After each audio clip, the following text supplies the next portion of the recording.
Po, magandang gabi po. Good evening po. Madam, tatanong ko lang po sana may idea po kayo sa impeachment? Kay BP Sara po. Ayun, tama. Madam, sa tingin nyo, sino po nagde-delay ng impeachment trial? Kongreso po ba or Senado? Ano po, yung Senado po, kasi po, yung Kongreso po na pag-usapan na po nila yun, tapos pinasa na po sa Senado. Pero dinedelay po ng dinedelay for some reasons po. Tapos ngayon, ipapasa na po siya sa next Congress kasi ano po, may mga trials pa po yun. Galing, galing, galing. Thank you. Best friend ko po yan. Yun, oh. Gusto niyo po bang malaman ang katotohanan dito? Gusto niyo po bang matuloy ang impeachment trial ni Sara Duterte? Siyempre po, hindi naman din po yun impeachment trial lang. Hindi po siya parang simpleng problema kasi kailangan po natin ng mga leader na ano po, na totoo po. Like credible po talaga. Walang confidential. Yun, oh. Galing.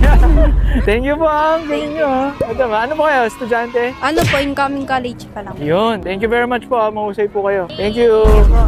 Eh,